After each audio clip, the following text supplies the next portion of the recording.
The sky over Seoul was unusually quiet that morning. The air felt heavy, as if the world itself knew something big was about to happen. People went about their daily lives, unaware of the storm brewing above them. Cars honked impatiently in traffic. Shopkeepers opened their stores, and students hurried to school with backpacks slung over their shoulders. It was an ordinary day, or so it seemed. Jae-ho sipped his coffee while staring at the screen in front of him. He worked at a small tech startup in the heart of the city, designing renewable energy systems. His desk was cluttered with papers, blueprints, and half-empty cups of coffee. Jae-ho had always been a dreamer. While others chased money or fame, he wanted to make the world better.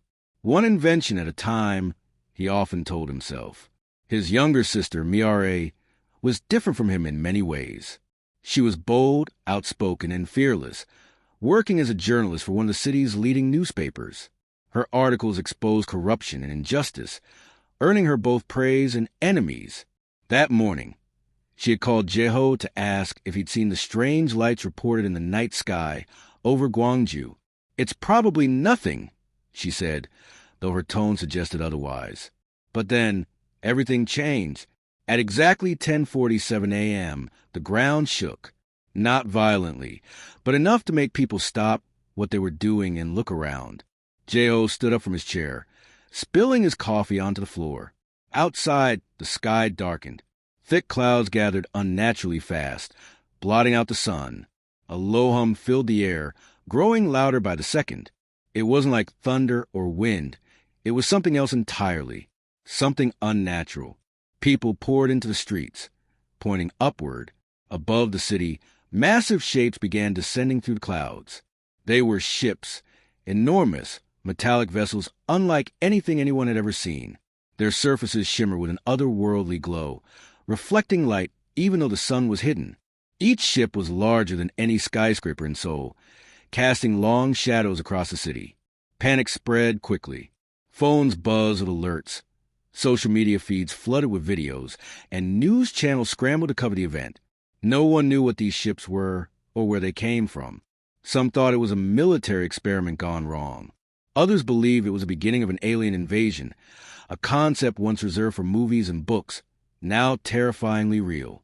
Inside the largest ship, a voice boomed. It didn't come from speakers or radios. It entered everyone's minds directly.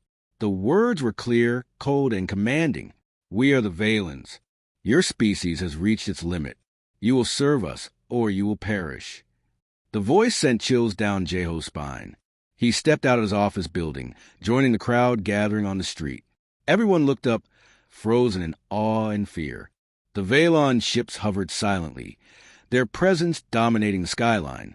Then, smaller craft detached from the motherships, descending closer to the ground. From these ships emerged beings taller than humans, with sleek, armored bodies and glowing eyes.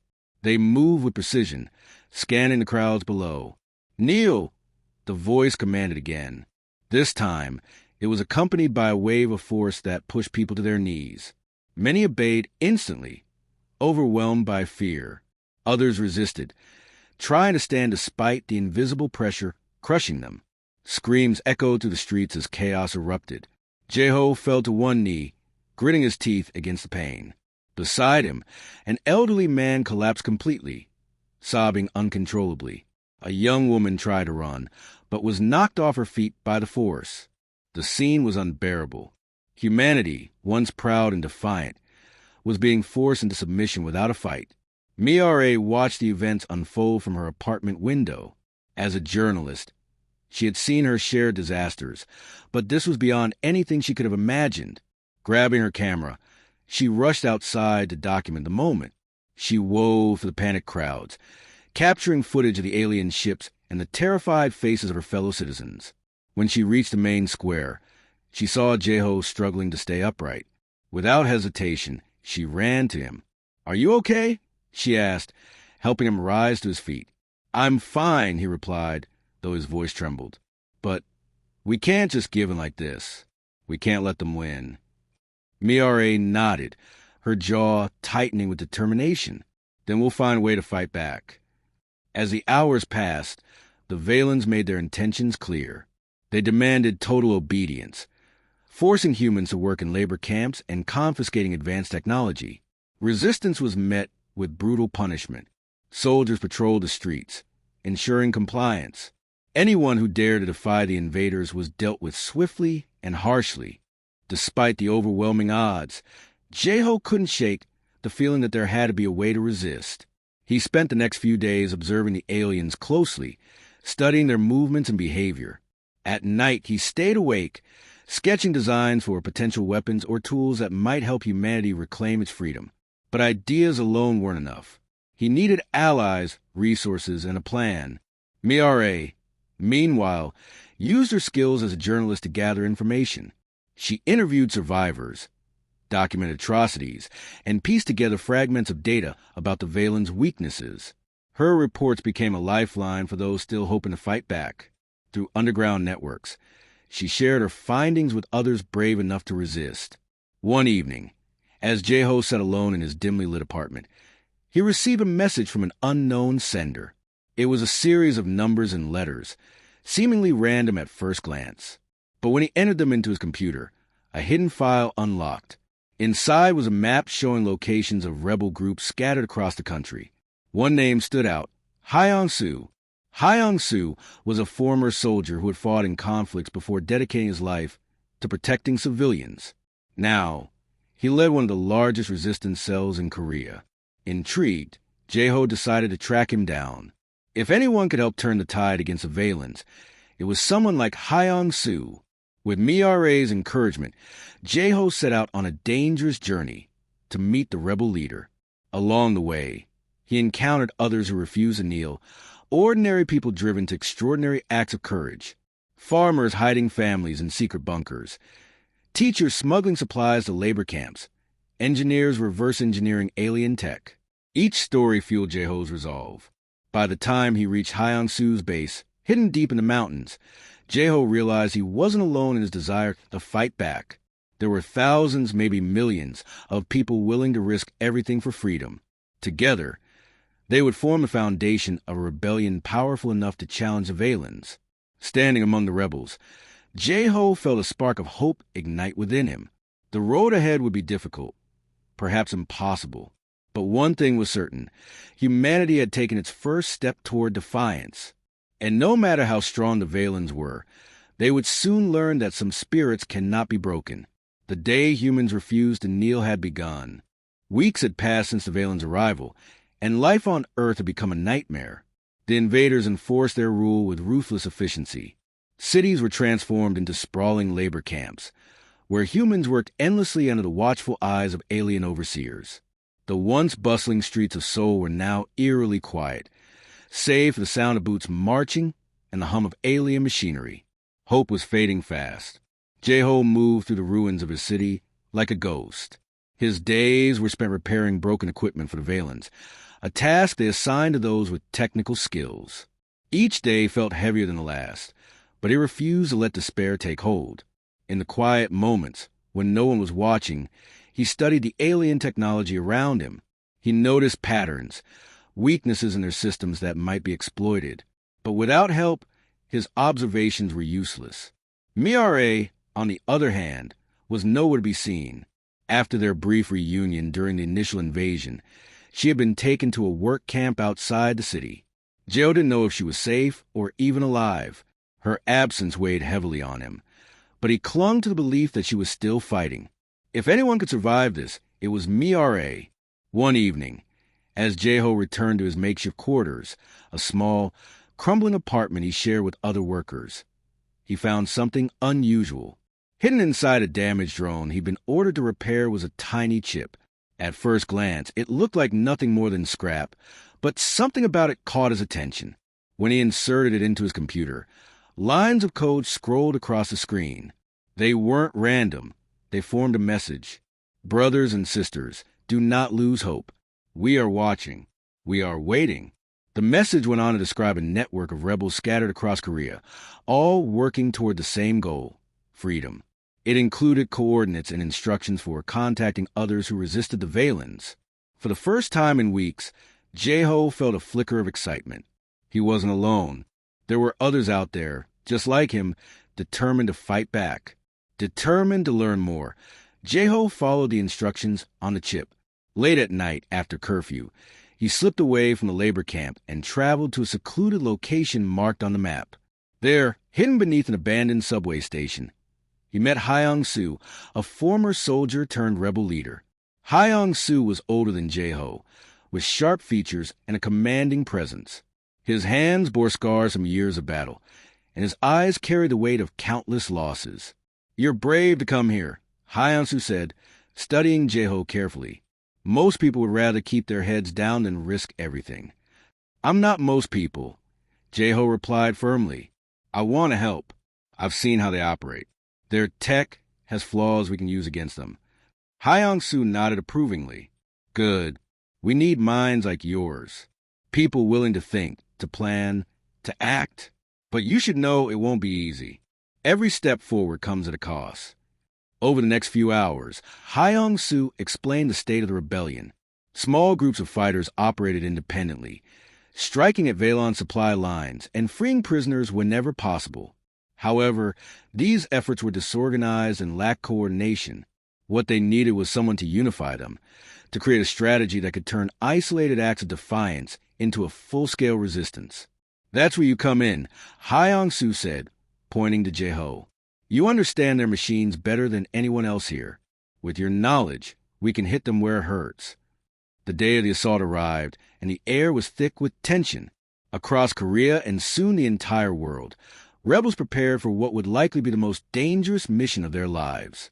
For J-Ho, every step forward felt like walking on thin ice. He knew that failure wasn't an option. If they didn't succeed, humanity's last hope for freedom would vanish. J-Ho stood in a hidden underground bunker, surrounded by maps, blueprints, and scraps of alien technology. The room buzzed with quiet activity as rebels double-checked equipment, rehearsed plans, and exchanged nervous glances. Eun-ji sat at a makeshift workstation, her fingers flying over a keyboard as she finalized the code needed to disguise their ships as Valon vessels. Hyung-soo paced back and forth, barking orders and ensuring everyone was ready. Despite the chaos, there was a sense of purpose in the air. This was it, the moment they had been working toward. "Are you sure about this?" Hyung-soo asked the Ho, his voice low but firm. "Once we start, there's no turning back." "I'm sure," J-Ho replied without hesitation. "We've come too far to stop now." Their plan was risky but straightforward. Infiltrate the Valen's orbital mothership using modified human ships disguised as supply transports. Once inside, they would disable the central hub controlling the aliens' operations. Without it, the Valen's grip on Earth would weaken, giving humanity a fighting chance to reclaim its freedom. But getting to the hub wouldn't be easy. It required precise timing, flawless coordination, and a lot of luck. Eun-ji finished her work and turned to face the group. "The disguises are ready," she said. "If everything goes according to plan, the Valens won't suspect a thing until it's too late." Ta-sung, who had traveled from the countryside to join them, nodded grimly. "My team will handle the distractions. We'll hit key targets on the ground to draw their forces away from your launch sites. Just make sure you don't waste the opportunity." As the rebel prepared to move out, J-Ho couldn't shake the thought of Miare. She was still imprisoned, awaiting execution, and he hated leaving her behind. But Hyung-soo was right. If he abandoned the mission to save her, everything they had worked for would collapse. He clenched his fists tightly, vowing silently that he would get her back. No matter what happened, he wouldn't let her sacrifice be in vain. The infiltration began under the cover of darkness. Rebel ships launched from hidden bases across the globe, their engines humming softly as they ascended into the sky. From below, Taesung's teams initiated simultaneous attacks on Valon strongholds, creating chaos and confusion. Explosions lit up the horizon as rebel fighters struck with precision, drawing enemy forces away from the orbital hub. Inside one of the lead ships, J-Ho gripped the controls tightly, his knuckles white. Beside him, Eun-ji monitored the ship systems, ensuring their disguise held up. The journey to the mothership was tense. Every second felt like an eternity. They knew that if the Valens detected them, it would all be over before they even reached their destination. Finally, the massive mothership came into view. It loomed above them like a metallic behemoth, its surface covered in glowing panels and strange symbols. Alien drones patrolled its perimeter, scanning for threats. As their ship approached, Jeho held his breath. A Valon guard vessel hailed them, demanding identification.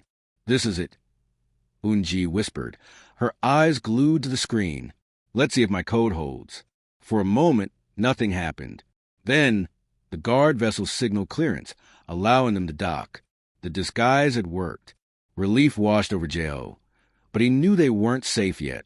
The hardest part was still ahead. Once aboard the mothership, the rebels moved swiftly, sticking to shadows to avoid detection. The interior was vast and labyrinthine, filled with corridors lined with pulsating lights and strange machinery. Every sound echoed ominously, keeping them on edge. Jeho led the way, relying on the maps Unji had hacked from a Valon database. They encountered resistance almost immediately. Groups of alien soldiers patrolled the halls, their weapons trained on anyone who crossed their path. Using stealth and quick thinking, the rebels managed to slip past most of them, but not all encounters ended peacefully. At one point, they were forced to engage in a firefight, exchanging blasts of energy with Valon guards. The skirmish was brief but intense, leaving several rebels injured. Despite the setbacks, they pressed on. Jeho's mind raced as he guided the team closer to the central hub. He could feel the weight of responsibility pressing down on him. If they failed, billions of lives depended on their success.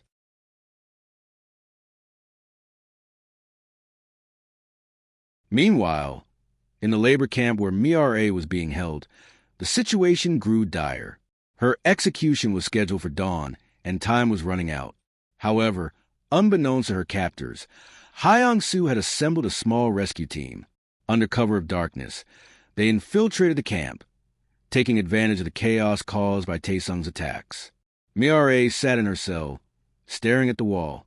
She knew her time was nearly up, but she refused to show fear. Instead, she focused on the rebellion, imagining the faces of those still fighting. When the door to her cell burst open, she expected to see Valon guards coming to take her away. Instead, she saw Hyang-Soo and two other rebels. "We're getting you out of here," Hyang-Soo said urgently. Mira didn't hesitate. She followed them through the camp, dodging patrols and avoiding alarms. The escape was harrowing, but they eventually made it to safety. Exhausted but alive, Mira vowed to rejoin the fight. She transmitted one final message to Jeho before heading to a rendezvous point. "Do not kneel." Back on the mothership, Jeho and his team reached the central hub. It was a massive chamber filled with glowing consoles and towering machines. In the center stood the core reactor, pulsating with energy. This was the heart of the Valon operation, and their target. Unji quickly got to work, hacking into the system to disable the reactor.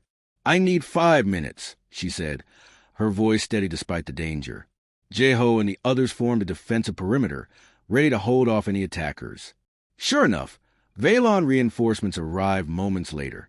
The battle was fierce, with energy blasts lighting up the chamber. The rebels fought valiantly, determined to protect Unji as she worked. Finally, after what felt like hours, Unji shouted, "Done! Let's go."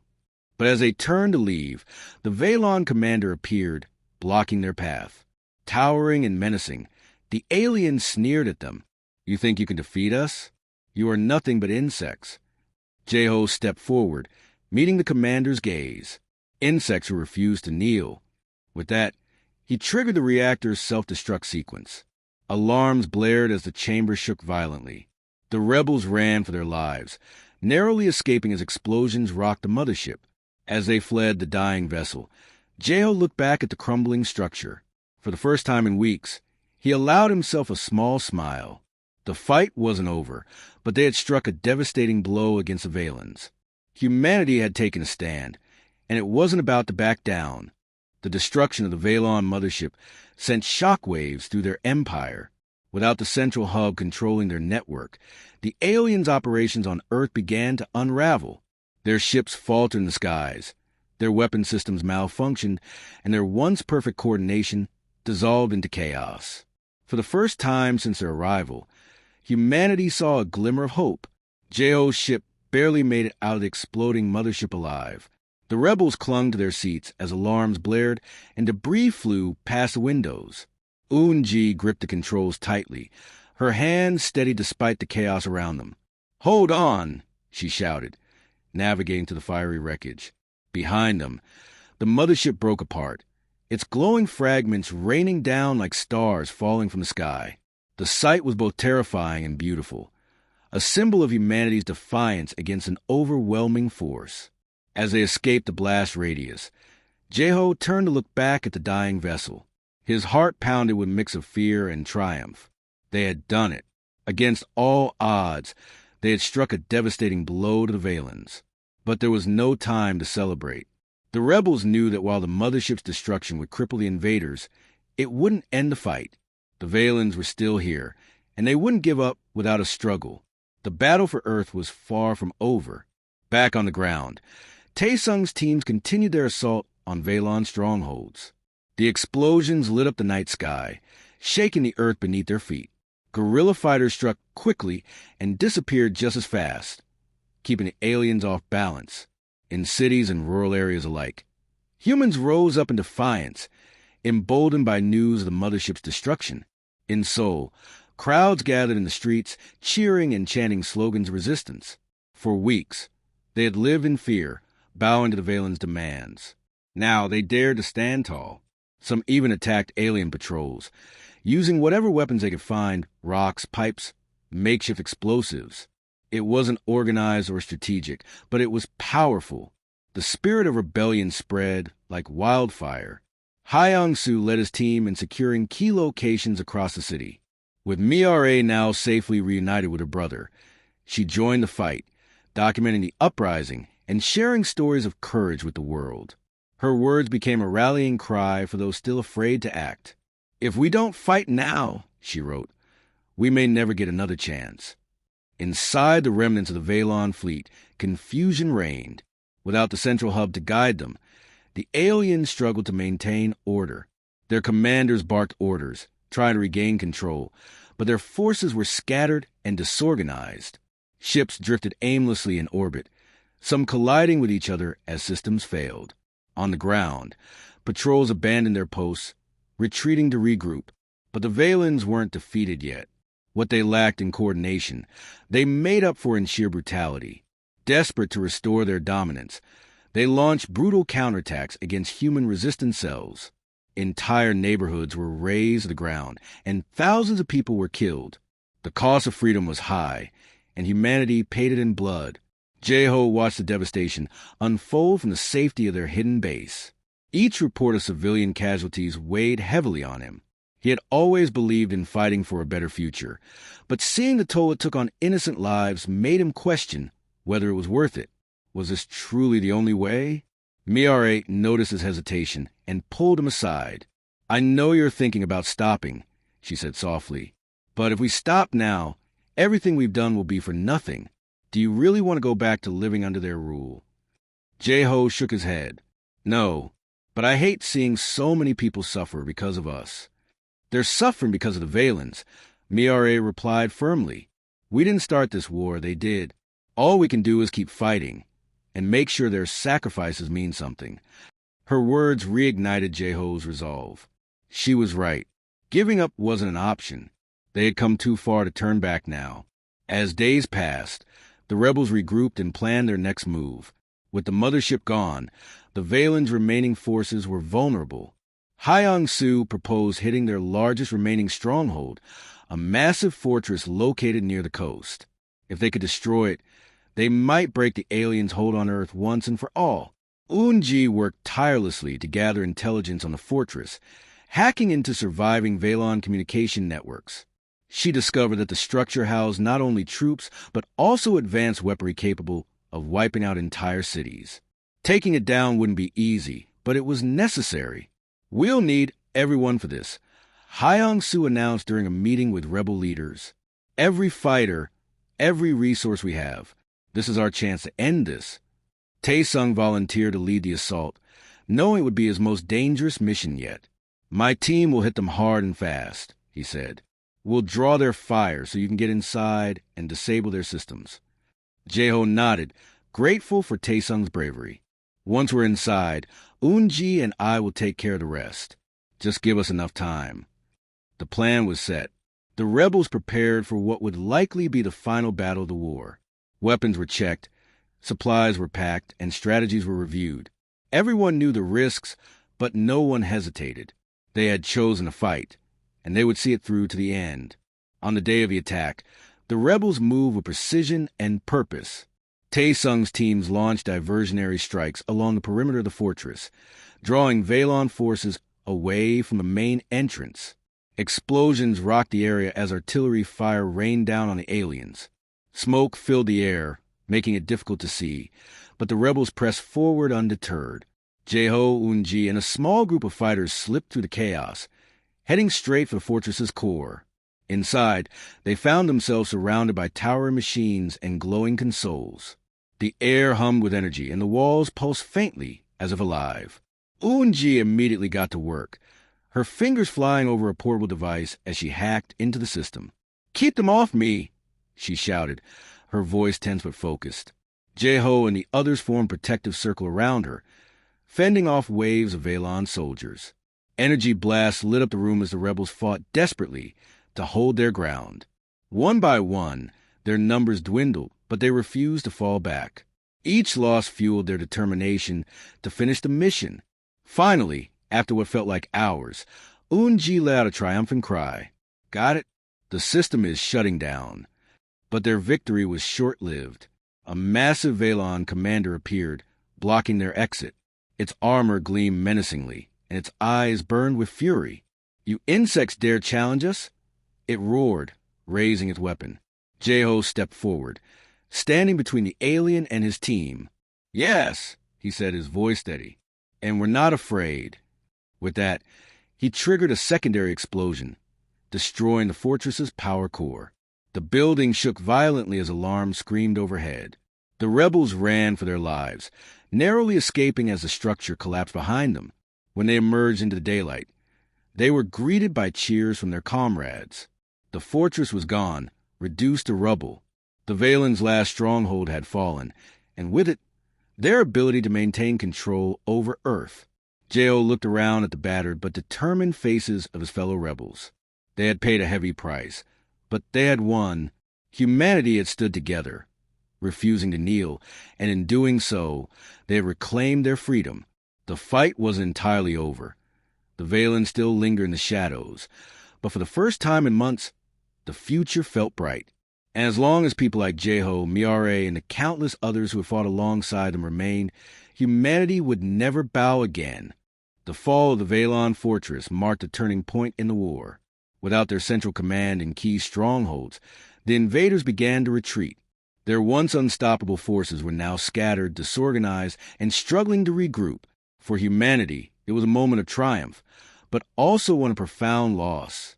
Cities lay in ruins. Families were torn apart, and countless lives had been lost. The scars of conflict would take years to heal. Jeho stood atop a hill overlooking Seoul, watching as survivors emerged from hiding. The streets were filled with people who had endured unimaginable hardships but refused to give up. Some cheered, raising makeshift banners that read "Freedom." Others simply hugged each other, tears streaming down their faces. It was a scene of both joy and sorrow, a reminder how much they had sacrificed to reclaim their world. Miare joined him, her camera slung over her shoulder. She had spent the past few days documenting the aftermath, capturing images of destruction and resilience alike. Her hands trembled slightly as she adjusted the lens, but her voice remained steady. "Do you think we'll ever be able to forget this?" she asked quietly. Jeho shook his head. "No, and we shouldn't. Remembering is what will keep us strong. If we forget, we risk letting something like this happen again." Miare nodded, understanding the weight of his words. The rebellion had taught them all an important lesson. Freedom wasn't free. It required sacrifice, unity, and an unshakable will to stand against oppression. In the weeks that followed, humanity began the long process of rebuilding. Survivors worked together to clear debris, repair homes, and restore basic services.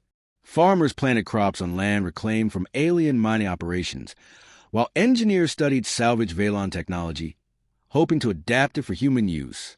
Slowly but surely, life started to return to normal. Hyung-soo played a crucial role in these efforts. Though weakened by injuries sustained during the final assault, he refused to rest. Instead, he dedicated himself to organizing reconstruction teams and ensuring resources were distributed fairly. His leadership inspired others to follow suit, creating a sense of community that transcended borders and backgrounds. Taesung, too, remained active, traveling across the country to help rebuild rural areas devastated by the war. Wherever he went, he shared stories of bravery and resistance, reminding people what they had achieved together. "We didn't win because of weapons or tactics," he often said. "We won because we refused to kneel." Eun-ji focused her energy on reverse engineering Veilon tech, hoping to create tools that could benefit humanity rather than harm it. Her work became the foundation for new advancements in energy, communication, and medicine. Thanks to her efforts, Earth began to recover faster than anyone had expected. But not everyone celebrated the victory. Many survivors struggled to move on, haunted by memories of the invasion. Some blamed themselves for not resisting sooner, while others questioned whether the cost of freedom had been too high.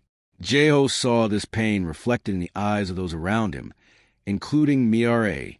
Despite her outward strength, he knew she carried burdens no one else could see. One evening, as they sat together under the stars, Miare finally opened up about her fears. "I keep thinking about all the people we couldn't save," she admitted, her voice trembling. "What if we weren't strong enough?